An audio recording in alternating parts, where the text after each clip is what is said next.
Fala, meu querido aluno. Pessoal, seja muito bem-vindo a mais uma aula de estatística. E turma, nessa aula eu quero comentar com vocês a respeito de um conteúdo chamado medidas de dispersão. Perfeito? Turma, lembra que no vídeo anterior, na aula, nós trabalhamos a parte de medidas de tendência central, onde você tinha ali uma noção de cálculo de média, de moda, de mediana. E a gente precisa dar continuidade porque não é só essas medidas que caracterizam um conjunto. Existem outras que devem ser aprimoradas, tá? Que devem ser acrescentadas à nossa noção de interpretação. Qualquer dúvida, turma, segue a gente lá no Instagram, tá aqui, @professor Ian Ribeiro. Perfeito? Segue lá, manda seu comentário, curte, comenta, compartilha. Beleza? Então, bora lá. Ó. Separa seu papel e sua caneta, que nós vamos, turma, construir juntos. Perfeito? Observe, ó. Eu vou colocar aqui dois conjuntos. Tá aqui, medidas de dispersão. Turminha, eu vou colocar aqui dois conjuntos. E eu quero que a partir desses conjuntos a gente tente caracterizar e tentar interpretar. Por exemplo, pega no conjunto A como se você fosse realizar uma pesquisa no sentido de quantidade de acidentes de um determinado bairro. A gente sempre usa isso porque é algo que você pode pensar enquanto uma profissão, por exemplo. Num belo dia, turma, você tem ali que nada aconteceu. Perfeito? No segundo dia, 10 acidentes aconteceram. Um outro pesquisador vai fazer esse levantamento em uma outra data, por exemplo. 5 acidentes num dia, 5 acidentes no outro. Turma, pensa comigo. Se você pegar aqui e calcular a média aritmética, lembra que a média aritmética não é soma tudo e divide pela quantidade de elementos? Se você somar esses dois valores, 10. Quantidade de elementos, 2. Média aritmética, 5. Turminha, se você calcular a mediana, concorda que o valor central ele está aqui no meio. E esse valor central vale 5. Ué, 5. E na parte de baixo, será que é diferente? Faz a média aritmética, soma tudo e divide pelo total. Calcula a mediana, 5. O Ian deu o mesmo resultado.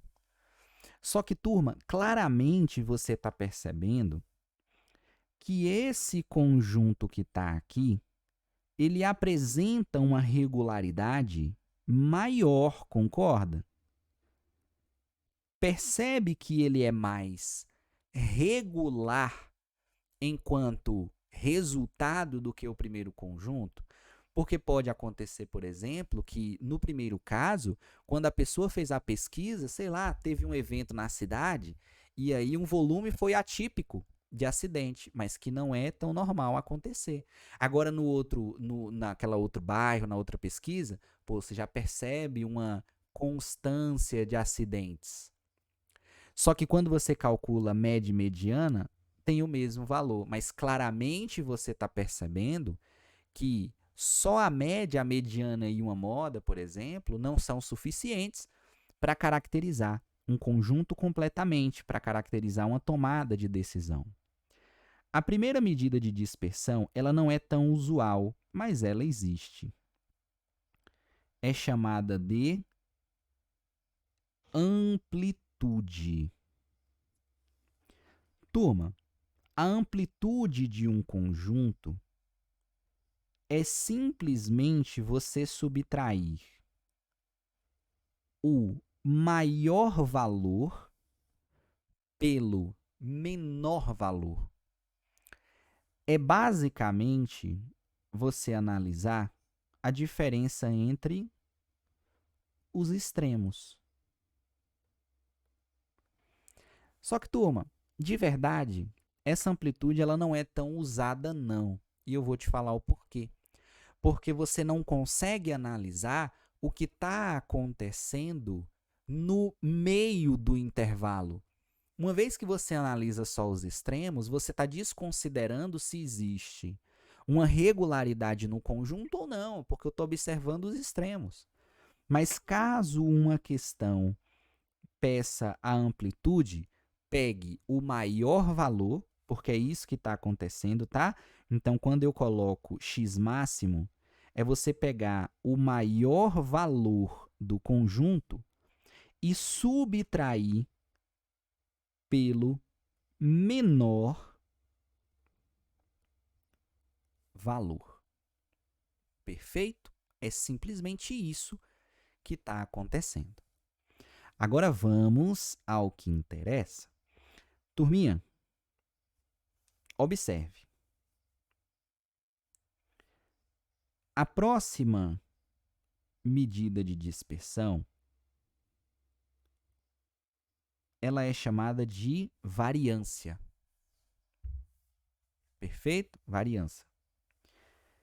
Turma, a variância, ela tem uma ideia onde você vai analisar a dispersão em torno da média.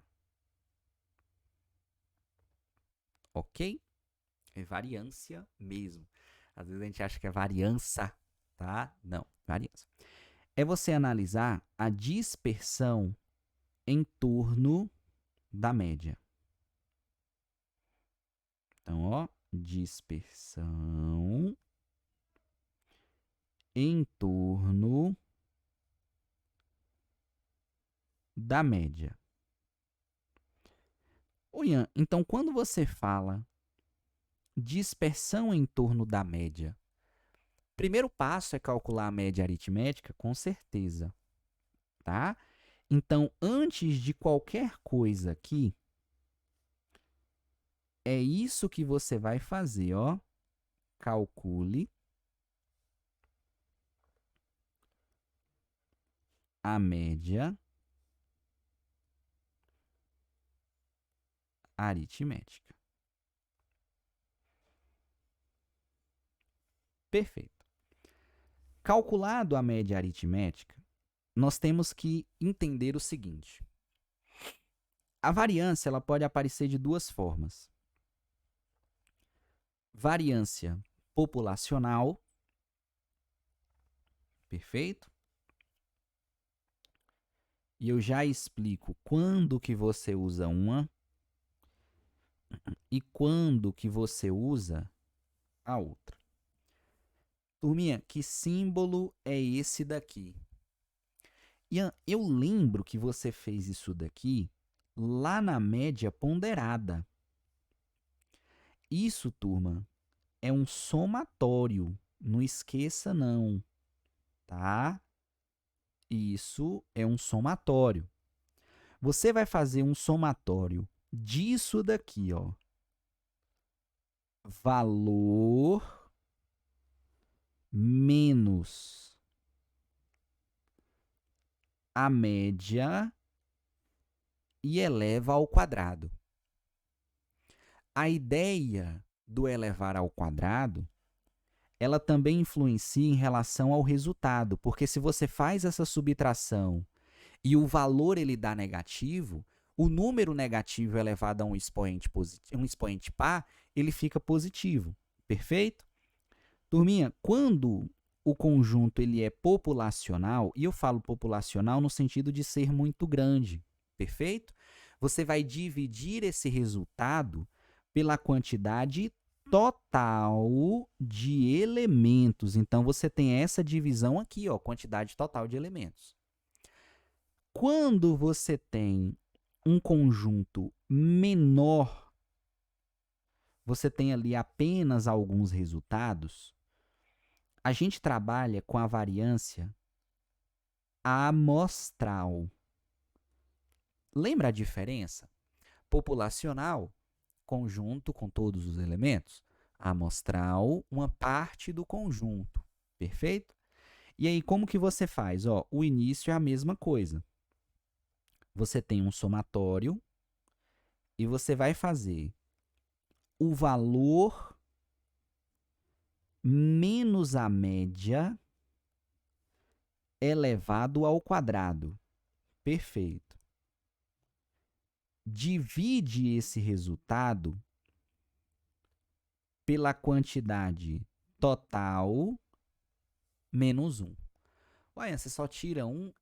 Porque dentro da estatística, esse total menos 1, ele funciona como graus de liberdade. E aí você tem como trabalhar com algo menor do que a população, perfeito? Mas esse é um entendimento mais aprimorado, então você só precisa entender que se você tem ali um conjunto de valores, quantidade pequena que dá para você fazer na mão, e normalmente é o que acontece, amostral. Se você tem uma quantidade muito grande de elementos, a questão ela te indica a utilizar a quantidade populacional. Mas por experiência, é isso daqui que você vai fazer. Perfeito? Turma, a gente vai pegar aquele exemplo que a gente viu da nossa pesquisa e vai fazer, ó. Observe. Lembra que a gente tinha conjunto A e conjunto B? Então, o conjunto A era 0 e 10 e o conjunto B, 5 e 5. Qual era a primeira coisa que a gente tinha que fazer? Calcular a média aritmética. E aqui a gente já viu, porque a gente viu que não era necessário só esse valor para caracterizar o conjunto. Perfeito. Vamos lá. Variância. E aqui eu vou calcular a variância. Igual. Você vai fazer, turma, ó, um somatório. Valor é o valor do conjunto, menos a média ao quadrado. Acabou aí? Não, porque tem o 10. Então, é 10 menos 5 ao quadrado. Dividido pela quantidade total menos 1. Perfeito? 0 menos 5, menos 5 ao quadrado, mais 5 ao quadrado. Dividido por 1. Turma, isso daqui é negativo elevado a expoente par, fica positivo. Então, de fato, a nossa divisão ela vai ficar assim, perfeito? Quando você vai para a parte de baixo, olha que interessante. 5 menos a média ao quadrado, mais 5 menos a média ao quadrado, dividido por 2, menos 1. Só que, turma, olha que interessante. Vai ficar 0 ao quadrado mais 0 ao quadrado dividido por 1. Isso daqui é a mesma coisa que 0, porque 0 sobre 1 é 0. Ué, Ian, e agora? Lembra que no início eu falei que o conjunto B ele é mais regular? Isso porque ele é o quê? Mais constante em relação aos valores. E, de fato, ele tem que ser, porque quando você calcula esses resultados aqui, percebe que para o conjunto B, a minha dispersão foi 0. Turma, a dispersão em torno da média foi nula, porque os valores foram iguais. a média. Então, ele é mais regular. Onde que eu quero chegar? Você vai anotar assim, ó. Quanto maior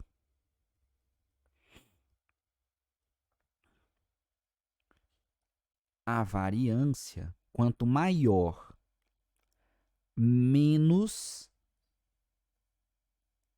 regular o seu conjunto é. Quanto menor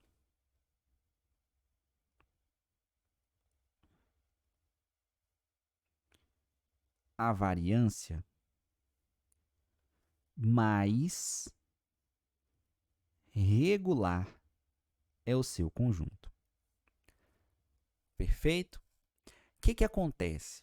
Se você observar, turma, a variância ela é calculada em termos quadráticos. É um elevado ao quadrado. Então, enquanto pesquisa estatística, vamos supor que você está fazendo ali aquela questão do número de acidentes. Mas ao elevar ao quadrado, a minha unidade de medida ela vai ser elevada ao quadrado também. A minha variável, o objeto de estudo, ela vai ser elevada ao quadrado. Então, quando a gente encontra essa variância de 50, 50 em relação ao número de acidentes ao quadrado.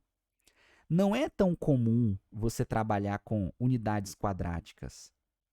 É por isso que existe o que a gente chama de desvio padrão. Mas o desvio padrão, ele tem a função de tirar o expoente 2 da unidade quadrática, né, da pesquisa, e colocar em unidades lineares. Em outra palavra, se você quer calcular o desvio, vou até colocar assim, ó, se você quer calcular o desvio, a única coisa que você precisa fazer é tirar a raiz quadrada da variância. Só isso, só. Porque quando você tira a raiz quadrada, a unidade ela sai de altura ao quadrado, peso ao quadrado, para peso, idade, e é mais comum de ser trabalhada. Perfeito?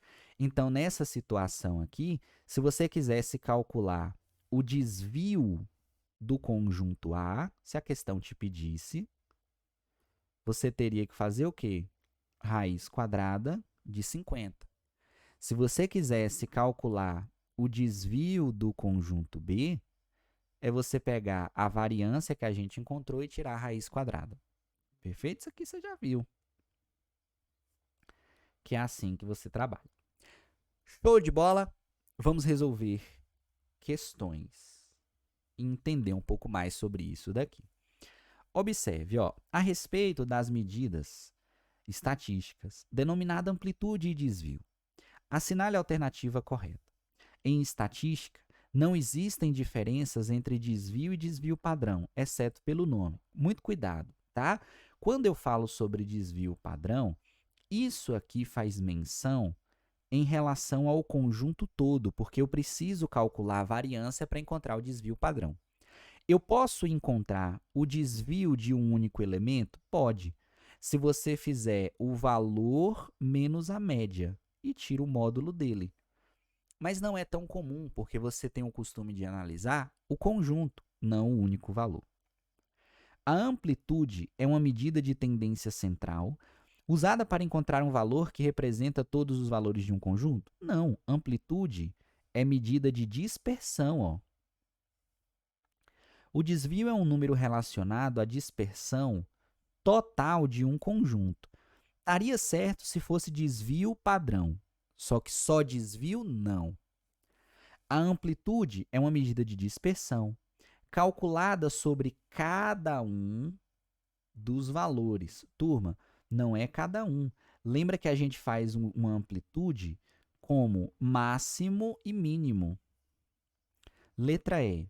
O desvio é uma medida de dispersão calculada sobre um dos valores de um conjunto de uma informação. De fato, lembra que é valor menos a média? Agora, se fosse o desvio padrão, raiz quadrada da variância. Perfeito? Show de bola, tá? Aqui não interfere não, é de um dos valores. Próxima questão. A resposta é a letra E. Um professor fez uma pesquisa de idades em uma turma do ensino médio. Essa turma ela tem 15 alunos e obteve os seguintes resultados. A pergunta é simples. Qual é a amplitude das idades dos alunos dessa sala? Então, a turma, ó, amplitude, diretão, x máximo menos x mínimo. O máximo é quanto? 18. E o mínimo? 15. Por isso que essa medida ela não representa uma dispersão, porque você percebe que você não está analisando o que está acontecendo no meio do conjunto. Você só está analisando entre dois valores, x mínimo e o x máximo. Perfeito? Pessoal, espero que você tenha entendido, tá? Espero que você tenha gostado. Segue lá no Instagram, @professor Ian Ribeiro. Tranquilo? Fiquem com Deus e fui!